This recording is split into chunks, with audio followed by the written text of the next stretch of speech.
Hey everybody, welcome back to Andy Drink Beer, where I, Andy, drink beer in a park and then talk about it.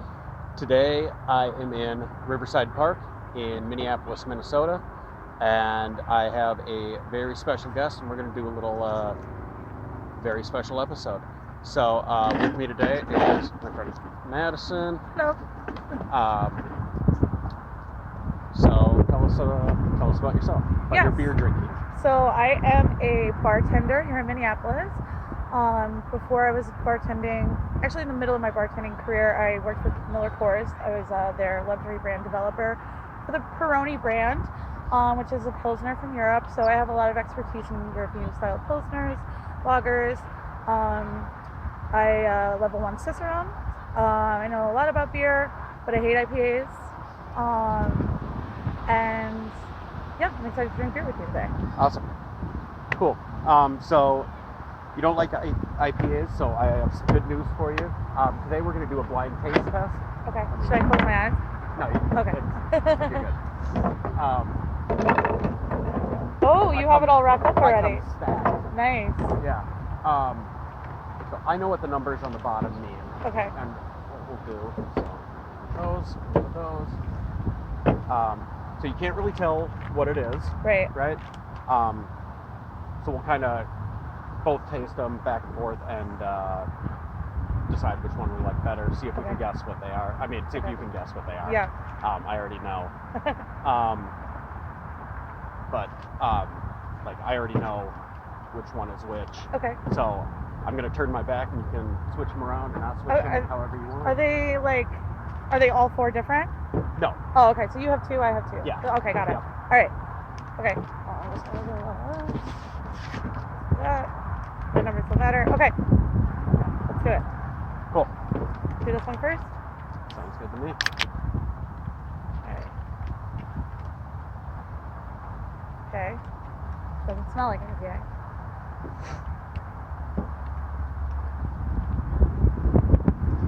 That looks really nice. I like that.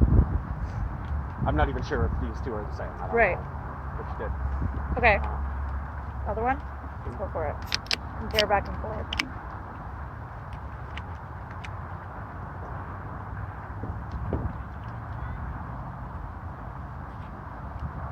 Tastes the same to me. Yeah. But I'm really hungover, so my palate's probably like shot from drinking like 2 bottles of wine last night. Say this one is a little cleaner on my palate. This one has more of that kind of skunkiness Yeah. that you get. Yeah, this one They are looks both bigger. very cheap beers. Okay. If it helps, one was $7.99 for a 12 pack, and one was $8.99 for a 15 pack. Okay. And they're 12-ounce cans. They're 12-ounce cans. Huh. They are both. They're not craft beer. Okay. They are They're industrial. macro. Yep. Got it. They are macro. Okay. Ooh, that's hard. That could be fucking anything.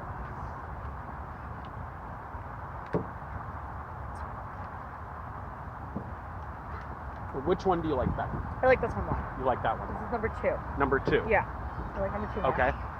I mean, this one's so good. Does that taste cleaner or more skunky than This one's more clean, I think. that one's more clean? This one has a lot like bigger, like has some floral notes for some reason to me. Like Okay. a lot more like. Oof. Well, I think because you said this one tastes cleaner, that Yeah. we're the same Okay. as far as this goes. Yeah. Um, I mean, yesterday we were talking about hams. I wouldn't think you would bring hams since we already discussed it. It's not hams, no. Okay, so not hams. But in that style of American cream ale, they're both definitely that, right? Yeah. Okay. Yeah. But yeah, I couldn't tell you what brand. Okay. I would have no idea. Well, you said you like this one better? Yep. I actually like this one better, even Uh-huh. though it has that kind of like, almost like moldy straw Yeah. flavor. Mhm. But yeah, you can, if you want to take out the rubber band, let's see See what we got. what they are. I swear, if it's like fucking something really shitty. PBR! Union made. Yeah. And then, I'm pretty sure this is PBR too. Yeah. I had an inkling, but I wasn't sure. This is Milwaukee's Best. Oh my god. Oh, that's the ice. That's why I don't like that. So you prefer the PBR to Yeah. the No. Milwaukee's Best I do. ice. Okay. I love PBR. I actually hadn't had Milwaukee's Best Ice until earlier today. And I was like, oh, this isn't actually that bad. Like, it's cheap, so... Yeah, I mean, my one restaurant I used to work at, Hasty Tasty, we just had Milwaukee's Best, and that's what we drank during the shift. It was like our beer. But yeah, I've never had the ice before. What would be the difference? Is it like wet ice? I thought that was like a malted beverage, wasn't it? Yeah, I think ice just means it's fermented at lower temperatures. It's higher Possibly. alcohol. It's 5.9. Yeah. So Compared to... compared to Milwaukee's Best, probably 4 Yeah. or 5. And PBR is 4.2, I think. Yeah. But 5.9 is a lot for a shitty beer. Yeah. That's a lot. And the fact that it's $8.99 for 15 Right. of them. Like, It's a good deal. That's a good deal. Yeah. You heard it here. That's a good deal. Milwaukee's Best Ice. Yeah. And the can design is so terrible, early 2000s. I kind of love it. It's kind of nice though, because if you cover it up the label, It looks like a almost soda. looks like a Yeah. a soda or You drink energy in public. drink. Yeah. Well, yeah, surprised. But I went with my true love. PBR. Went with my true love. I mean, yeah, especially compared to this, like, PBR has it's just completely pretty flat. neutral. Yeah. It's the vodka beers. Right, exactly. This is probably the reason we were getting more like oomph from this one is because of the higher alcohol content. Yeah. So, but awesome. Cure my hangover with these, Yeah, with right. these brews. So you can start all over again. Yeah. Here goes my day. I don't know if... Yeah, this is Union Made too. Mhm. So, go Union Made. I wonder who distributes this.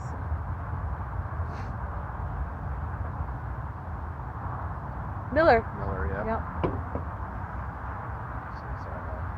This This is Pabst Brewing. Yep. I know that PBR for a little while was doing some of their canning at the Miller, one of the Miller's breweries. So for like a little bit, Miller Coors was like kind of owning PBR, but then that deal like went under. Okay. When I first started working for Miller Coors, I was able to buy PBR on my corporate card, and then like 2 months later, they're like, you can't do that anymore. Because you bought too much. Yeah. And also because the contract ended, so they were like, they're not Oh, technically sure. affiliated with us anymore. Okay. But yeah, for a while there was some rumors that like PBR and hams are just the same. Okay. Yeah, like they're just labeled They're- differently. Close. Right, but Like, I don't know how true that is. I've never been to right an up actual there with brewery. your Schmidt and your Right. Special Export. Mhm. All that. I almost brought Tall Boys of Steel Reserve. I haven't had Steel Reserve probably ever. Actually, no, that's not true. I probably had it once when I was growing up in New York. Everyone used to drink those like shitty malt Yep. beverages. Like, what's the other one? Like Old Old English. Old English, Old yeah. English 800. Yeah. Yeah, 8%. Gross. $3 for a 40. That's crazy. Oh my god. We would do that when we went to punk shows all the time Mhm. in high school. We'd get a whole bunch of 40s, and just like everyone would walk around with a 40 in each hand. Man, I haven't had a 40 in forever. That sounds kind of fun. We kind of had that rule of thumb, that punk rule of thumb, like $5 should get you drunk for the night. Right. It did. We did play Edward 40 Hands with those once when I was in high school. It was a stupid game. For those of you not in the know, Edward 40 Hands is a game where you tape 2 full 40-ounce malt liquors to your hands, and you can't untape them until both of them are empty. So if you have to use the restroom, you're basically screwed, or you have to get someone to help you. You got to drink 80 ounces of booze. Yeah, like you can't functionally do anything else. So my girlfriends would I take do my not pants off. condone that. I That do. is a do not try that at home scenario. I definitely approve. I support that message. But yeah, it's those kinds of beverages are just so insane to me. And the funny thing, when I was working for Miller Coors, they wanted us to push Steel Reserve. I'm like, I'm not gonna do that. Push it to who? Like just to put to bars. I'm like, bars are not gonna carry Steel Who- Reserve. What bar serves Steel Reserve? I know none, but that's the problem. That's what they want, because that's what they want to up their distribution on it. And I'm like, you guys should just honestly end the brand. But I could totally see some like hipster bars around here, like, oh yeah, we have Steel Reserve. Yeah. We got Old English in the 40. I've actually at World Street Kitchen for a while they had Mickey's 40s, which is pretty cool. And they serve them in the big brown paper bag. Yeah. That sounds like World Street. Yeah. Stop gentrifying our shit beer. Yeah, PBR. So PBR over the Milwaukee's Rose. Yeah. For sure. I mean, I'd probably choose that too, just because I don't always want like a 6% Yeah. It's really high. rotten straw flavor. Right. Once in a while, it's not bad. Be all right on a hot day. Yeah. It's not a hot day here. Not right now. It's actually lovely outside. Very nice. Very nice. Yeah. Trees are turning color. I don't know. See that in the background? Beautiful. Beautiful. Can't really get a good angle on them. This is all our beers. Yeah. What's your plans for the rest of the day? Nothing. Go home and upload this. That's it. Eats up data when I do it on the field. Yeah. But yeah, that's about it. Now you're trying to kill that hangover. Yeah. Jesus Christ. Gotta go find my car somewhere in North Loop, Minneapolis. If you see it, let me know.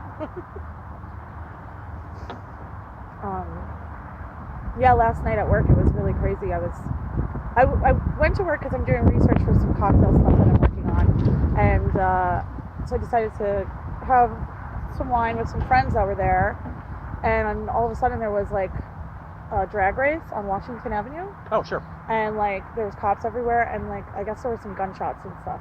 Oh, sure. So they shut down like the whole neighborhood basically, and so we had to run inside at work to like get, to be safe because there was like all this stuff going on. And then when we all ran inside, I was like, well, might as well just start getting really drunk. Yeah. What else am I gonna do? So. I'm not trying to go out to that mess. Yeah, there's nowhere. I couldn't get home for like almost an hour and a half. I couldn't. So then I was like, well, I'm stuck here for an hour and a half. Shots. Shots. Yeah. So you think you're only going to review beer and gas station food?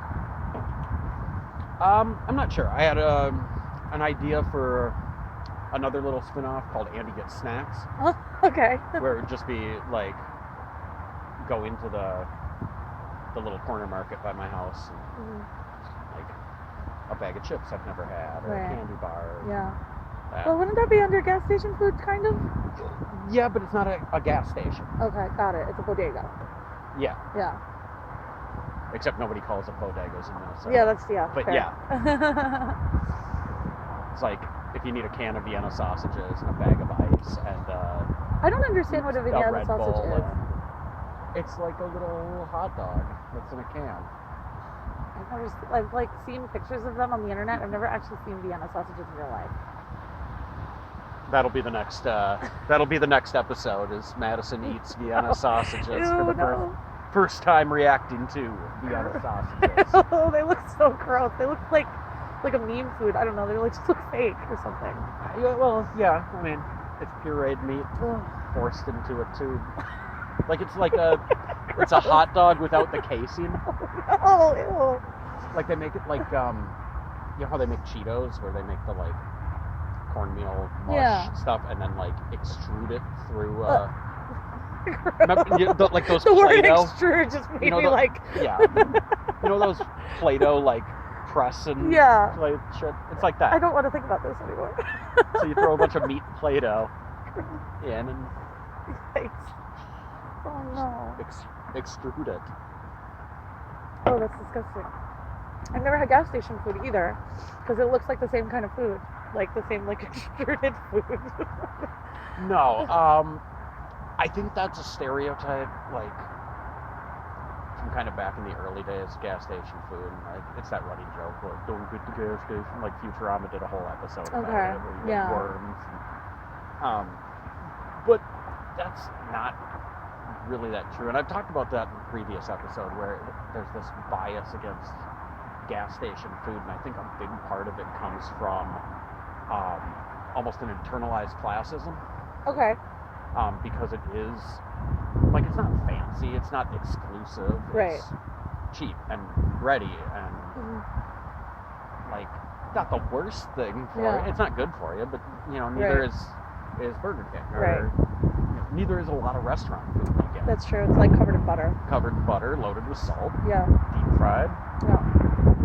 I think the thing is, like, just being from New York, like, gas stations generally don't have that kind of stuff because there's a deli on every corner where you can get a sandwich made in 3 minutes. And mostly the gas stations are like the big corporate chains where they have like just like your regular run-of-the-mill like kind of stuff, snacks, drinks. But like as far as 7-Eleven was the only place that I would say in New York that had like those hot dogs and the rolly things. But other than that, it's like they generally don't have that. So when I moved here, it's just like I just never ventured into that kind of cuisine. So I was like, I've just not something I've just never done. Sure. But I would probably try some stuff, I guess, maybe for the first time on your channel again. Let's see. There we go. Should we bring Madison back? Let me know in the comments. Hit that like and subscribe. Like and subscribe. That's okay. It's just my first. Oh, well. Yeah, up until about 10 years ago, so the two big gas station chains around here, Speedway and Holiday. Okay. Speedway used to be Super America, but they were still the same company, like the Umbrella Corporation. Right. And recently, all the Super Americas turned into Speedways, like in the last couple of years. But aren't they turning into 7-Elevens now? I just read that. Yeah. That would be very. I heard that interesting. 7-Eleven just bought them. I've eaten at a 7-Eleven one time in Chicago. We don't have those around here. No. We used to, though. Like, I remember there used to be a 7-Eleven not too far from my parents' house. But it closed when I was real young, and I just kind of have this. I don't even know if it was a 7-Eleven anymore. Right. But I almost have this memory of. Yeah. Well, there used to be a 7-Eleven, but maybe it was something else. Let me know in the comments if I'm wrong. But yeah, about 10 years ago, Quick Trip out of La Crosse, Wisconsin, they started moving into the Twin Cities, and they brought a higher quality food, like, I don't want to say like a professional kitchen, but more of a professional kitchen, like, where it wasn't just open a pack of hot dogs and throw them on the roller grill anymore. Right. And I think that kind of forced Speedway and Holiday to really up their game and like venture more into like not high quality but higher quality hot and cold sandwiches and big pizza, especially when Casey's started moving in. You've never had Casey's? Yes, I went to one in Iowa and I got vodka. That's a nice thing about Iowa. I love Iowa. Cigarettes are $5 a pack. You can buy booze everywhere. You can buy booze everywhere. Target, Casey's, everywhere.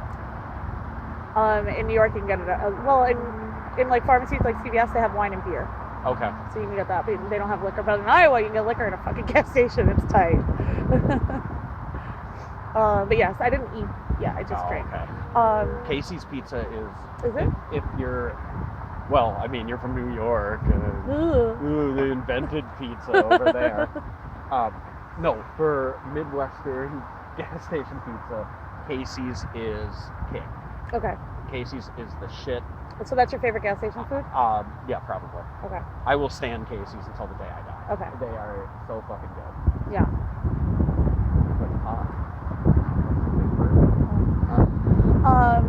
But yeah, that would be a good place to start. Okay. What have you found any like small independent style gas stations?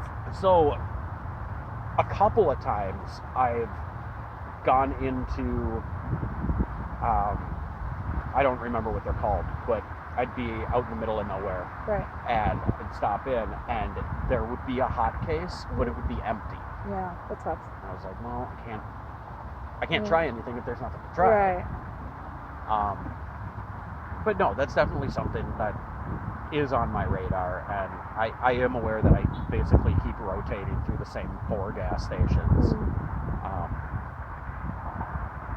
Yeah. Have you ever gone to the Pump and Munch? Oh, Oh, the Pumpkin Munch.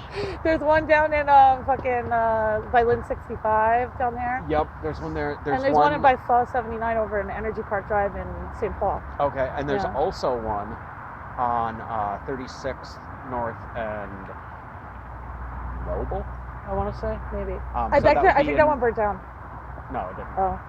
No, I drive past it whenever I go Okay. grocery shopping. It's up in Got it. Crystal. Oh, that's far. Yeah, that's far. I don't know. I live in South. Yeah. Yeah, they don't really have that big of a selection. It's like a row of chips and a row of. I wonder if the Pumpkin Munch one on Energy Park Drive, where like it's by all those businesses, it's like a bigger one. I wonder if they might have. And it's a more modern one. They just kind of remodeled it, so they might have more stuff. Okay, Energy Park Drive. Yeah. Okay. I'll check And there's a that great out. pho place right there too. It's good to know. Yeah, pho 79. It's delicious. Plus 79. Yeah. They might have a bigger selection. They might have the hotcakes with all the things that you're looking for. Pumpkin Munch. I laughed so hard the first time I saw Right. that place. I was like, that is the best name for a gas station. There's also the Come and Go. The Come and Go, yeah. Come and Go is the closest Come and Go to us is about an hour and a half southwest of Oh, here. okay. I think it's Jackson, Minnesota. Yeah. It's one of those towns along I-90, Right. Blue Earth and Jackson. And, Okay. Yeah. The rest, The rest. Worthington. Worthington. Some places I'll never go. Yeah, probably. You'll pass through Yeah. on your way to somewhere else. Yeah. Nothing against small town Minnesota. I love small town Minnesota. Please don't kick me out when I go there. The Pumpkin Munch sells merch. They have Woo! Yeah, their mascot's like this boy in a red cap and blue overalls, and he's got a drink in one hand, like a fountain drink, Yeah. and a hot dog in the other. It's just like, Yeah, they have t-shirts, hats. They know what they're doing. They're capitalizing on that stupid name. so it sounds like my next one will be Pumpkin Munch. If that works out. It's so fun. I'm It's- actually yeah, a no, it's so 12-year-old funny. boy. No, I'm a 12-year-old boy. Oh, It's windy today. and it's very windy today.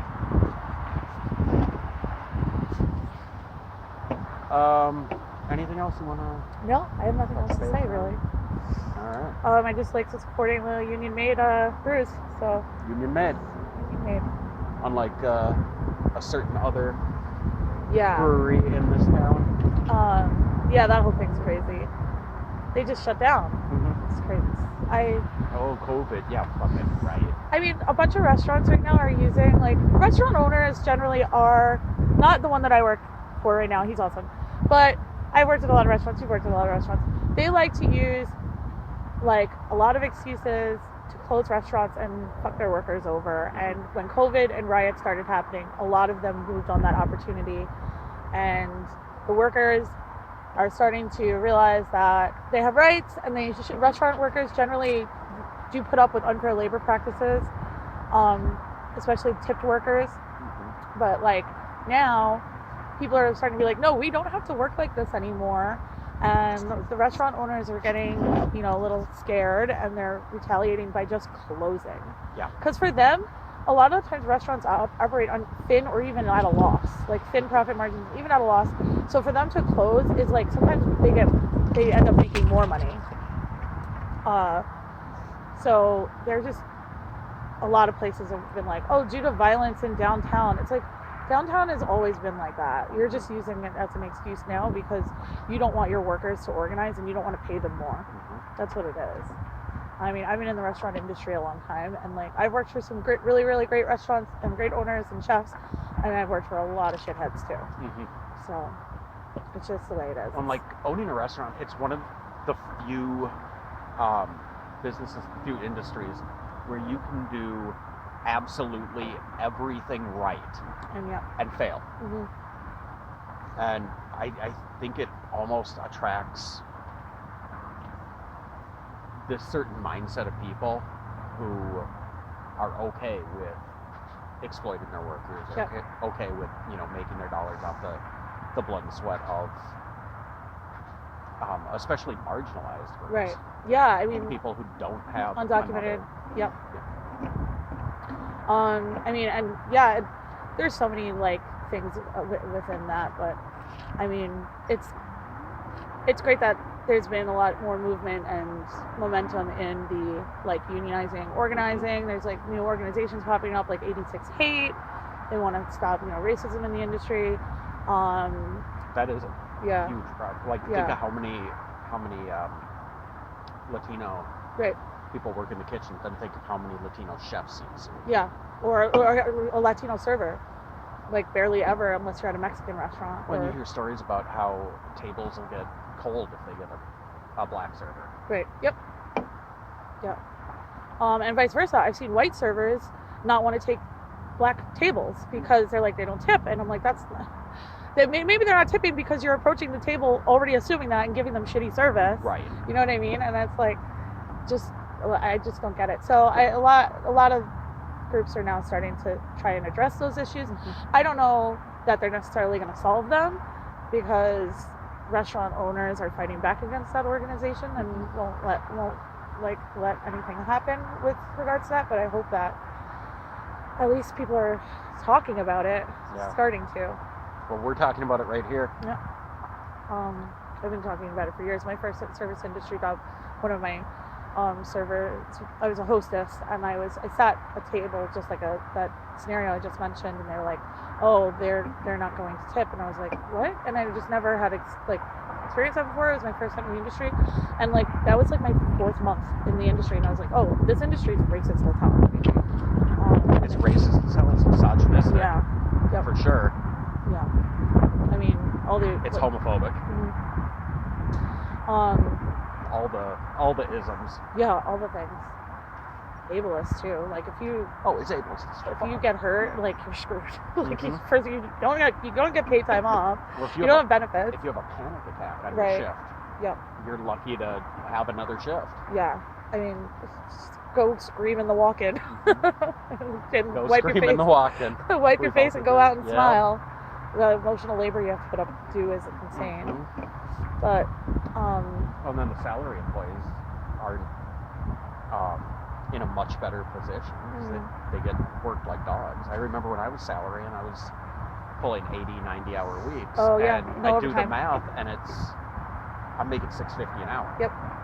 Which is like minimum wage. Yeah, Less than minimum to wage. do literally everything, open Yep. and close. Open, close, run a team. Yeah. Fucking everything. Try to hire people. Yep. Make sure you're. Schedules, inventory, Mhm, all that. purchasing, invoice, everything. Yeah. And then it's like, what do you have time for other than going home and drinking yourself to sleep? Yep. Yeah, exactly. I'm really glad I got out of that. Yeah, industry. good for you. Yeah. I went back just because it's flexible as a student, but Mhm. I mean, I'm a full-time student and still.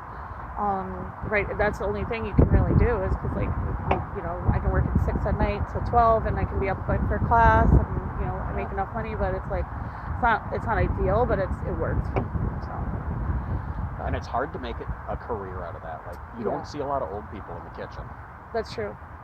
After a certain age, it's like, if you're not in a position where you can sit in the office all day, Yeah. you're kind of fucked. Yeah, or I don't. You see a lot of old bartenders at like VFWs and stuff like that, and it's like, I don't want to be working till I'm 80. Right. Your knees must be killing you. That looks awful. Yeah. Oh.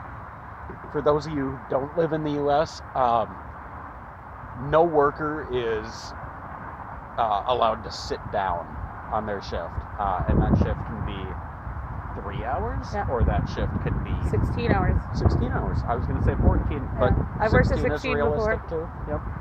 I worked 16 before with only a 30-minute break. Barely. It was like 20 minutes, and I just shoved food in my face and went right back to work. I mean, when I was able to take breaks working in the kitchen, I didn't eat. I smoked. Yeah, same. Or I would always smoke, or I'd grab a bottle out of my trunk. Right. Like, that's not necessarily the healthiest choice in the middle of your workday. Well, if you're a bartender, it is. It's not the healthiest choice. It's just the most fun choice. Yeah. I'm taste testing. It's R&D. I'm doing R&D. This new whiskey has to be tested. Right. That's a little loophole that we get. But yeah. Yeah. Restaurant work. We'll see what the future is going to be like because of COVID, because it's so crazy right now. Working is really weird. Customers aren't really following the rules. They're not understanding. You know, we're like, you have to wear a mask when you go to the bathroom, like stuff like that. Like, they're just not getting it. So we'll see. I mean, I saw pictures from somebody where their mask had, their work had a mask policy to enter the building, and then you could take it off once you were out on the patio. And people were passing the same mask over the fence of the patio to skirt that. And it's like, how, like, you're spending more time and energy doing that than just wear a fucking mask. Yeah. Also, tip on takeout. If you get takeout from places, tip. Yes. Yeah, definitely tip. I always tip 20% on takeout or more. I usually tip 25%. But like, yeah, I was talking to some friends who's doing takeout, and they're like, yeah, we're barely getting anything. So, as a bartender, what is the protocol for tipping on a bar? 20%. Just 20%. I work in the craft cocktail industry. The $1 a drink doesn't fly because I'm making a $16 cocktail. Okay. You know what I mean? So that should be like what, $3, two something tip. Okay. Also, we put a lot of work into it. It's, you know, I mean, if you're getting a $4 beer, like $1 is fine. But like, but if I'm putting work and like care into the thing I'm making you, sure. 20% on a bottle of wine too, because I'm doing wine service. I also I have, you know, I know a lot about wine. I've taken a lot of classes, and like I do that stuff in my free time because it's something I'm interested in. But I want to reap the benefits of that. The reason I do that is so that I'm able to tell the guests how cool this wine is. Sure. And give you that great service. So like, so if you're giving me, if I'm selling you an $80 bottle of wine, it takes more to study that wine. So please tip accordingly. So a flat 20%. Always. I think 20% More for if any it's service, great. really. Yeah. More if it's great. Yeah. I think 20% flat, just because, you know, we have people we have to tip out, and if you don't tip, I still have to tip them out based on my sales, right? So like, because they're assuming you got this amount. Yep. It's just like, yeah. And everyone wants their cut. Everyone's doing work. Right. Bussers are doing work. Yeah. So. And don't snap your fucking fingers at the busboy. I hate this. People start doing this. Yeah. This thing. One time some guy went, I was working on Hot Dishes bartending, and this guy was drunk. And he was like, and he looks at me and he goes, "Garçon." And I was like, no way. I handed him his tab, and I was like, you're done. Time to go. That's straight out of